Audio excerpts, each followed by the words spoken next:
Ceci, chers téléspectateurs, sera peut-être l'unique fois de votre vie où vous aurez l'occasion d'entendre une information non censurée. Ce que j'ai à vous dire est très important. J'ai dû tuer beaucoup de monde et je serai moi-même tué pour vous transmettre ce message. J'ai dû prendre la décision de faire passer votre intérêt avant ma propre vie. Je le fais d'abord pour vous. Pour que vous vous réveilliez et que vous changiez. Mais avant de vous dire ce que j'attends de vous, je vais vous donner les faits. Et ce sont vraiment les faits. La NSA enregistre tous les coups de fil, les emails, les textos sur la Terre, les gens comme Snowden ou Assange qui nous donnent les infos nécessaires pour protéger la démocratie sont traqués et persécutés par le gouvernement des États-Unis. Ce gouvernement a été fondé par les riches. Il aime maintenir le peuple dans le noir, dans l'ignorance, à un niveau intellectuel infantile.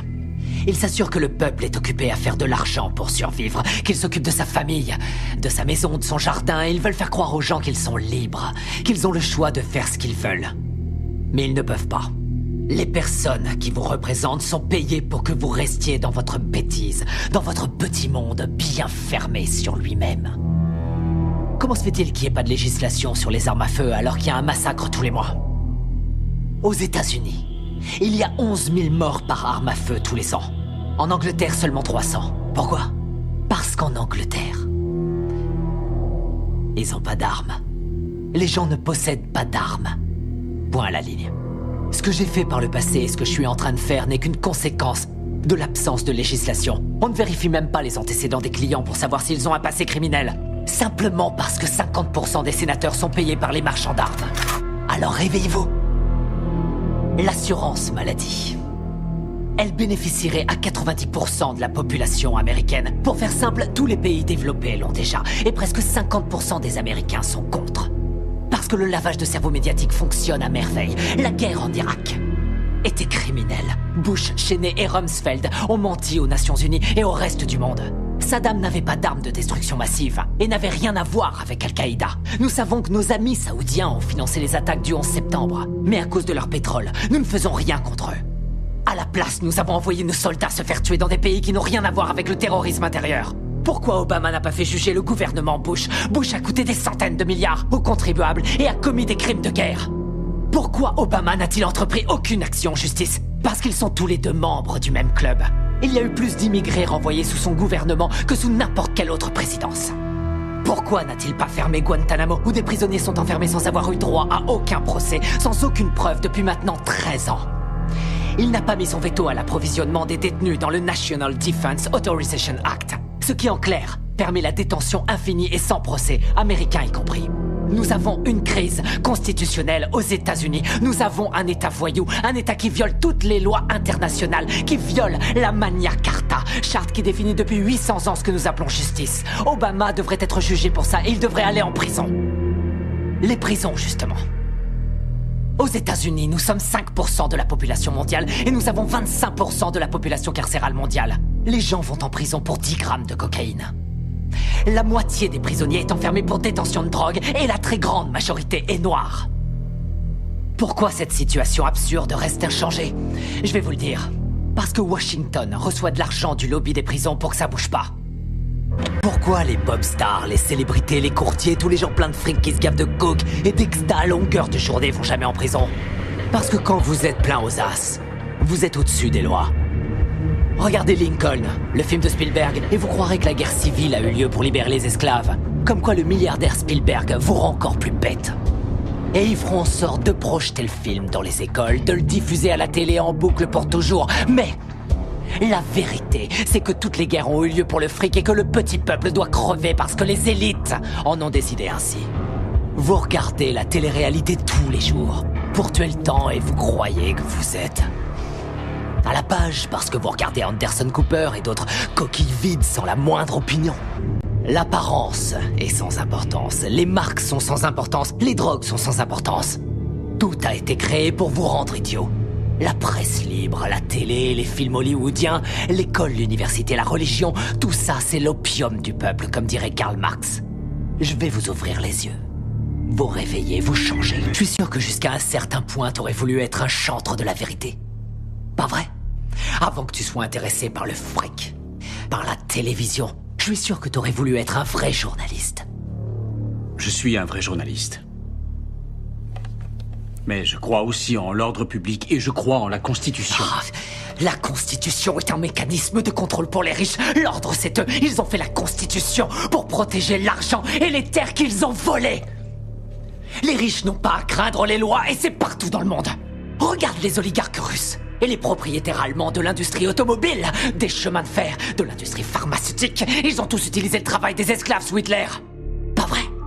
Et les propriétaires de ces entreprises sont toujours les mêmes. La couronne britannique. Pas vrai. Et les nantis africains, eux, ils massacrent leur propre peuple. Ils empêchent leur pays de se développer.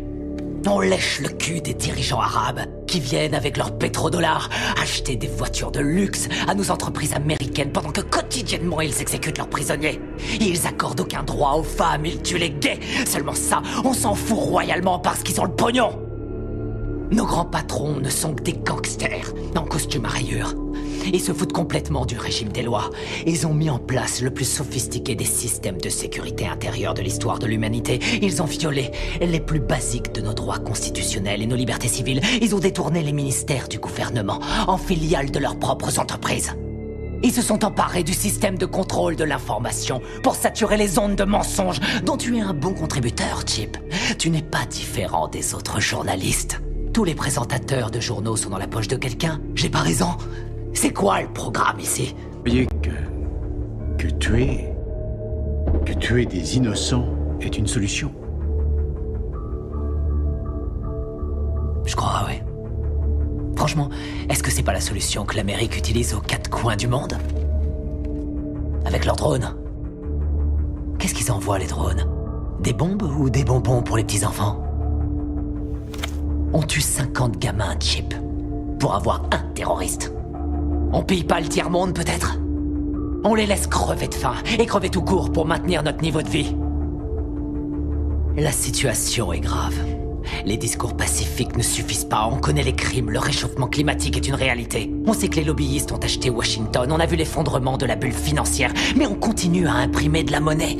Pour retarder l'inéluctable, dans 50 ans ou même avant, tout sera terminé. Nous sommes de plus en plus nombreux sur la planète et il y a de moins en moins de nourriture, d'eau et de pétrole. Dans une centaine d'années, il n'y aura plus de terre du tout. Avec des mots, on changera rien, c'est trop tard. La seule façon dont je peux intervenir sur ces vies, c'est en les prenant. La seule façon dont je peux intervenir auprès de toi, c'est en te tuant. N'y a-t-il pas une meilleure solution? Par exemple, fonder un parti. Enfin, convaincre. Convaincre les gens de vous élire, faire la différence dans les... Me faire élire? Me faire élire dans quoi? Tu m'écoutes pas. Ça sert à quoi de se faire élire? Arrête de dire des conneries. Chip, c'est quoi la politique? Que tu sois démocrate ou que tu sois républicain, ça change strictement rien. Tous les gouverneurs, qu'ils soient républicains ou démocrates, ont été achetés. On peut toujours voter et élire quelqu'un. Ça change rien. Ce sont les lobbyistes qui ont le pouvoir. Toutes les histoires ont deux versions différentes, chacun a son opinion. C'est ce qui donne à la démocratie tout son intérêt. Le fait que nous puissions tous exprimer notre opinion. Ouais. Aussi longtemps que l'expression de ces opinions ne change rien. Julian Assange, Hammond, Snowden, ce sont les prophètes de notre époque, les voix qui crient dans le silence du désert. Et ce sont ceux-là que l'État s'acharne à martyriser. Notre démocratie est morte. On nous interdit de dire ce que nous pensons. À elle seule, cette interview devrait suffire à m'envoyer en prison sans jugement. Pour toujours, on va m'envoyer à Guantanamo. Ça sert plus à rien de s'exprimer. Et vous ne pensez pas pouvoir changer cet état de fait? Je peux pas. Je crois que c'est le seul moyen de faire avancer les choses. Ce que j'attends de vous, c'est que vous changiez le monde. Et ça se fera pas tout seul, ça se fera pas pacifiquement. Nous allons devoir tuer les riches. Sortez de chez vous. Prenez vos armes, allez faire sauter Washington, partez à la chasse aux milliardaires, aux patrons de banques, aux ordures, aux PDG, aux menteurs, aux gouverneurs, aux lobbyistes, aux sénateurs. Tout ça, c'est du pareil au même, il faut les pendre! Au premier arbre que vous trouverez, nous devons faire le ménage, tout rendre propre. Nous devons repartir du début. Il nous faut une nouvelle chance. Mais je peux pas le faire seul. J'ai besoin de votre aide. J'ai besoin de vous maintenant. Je vous remercie par avance pour votre aide.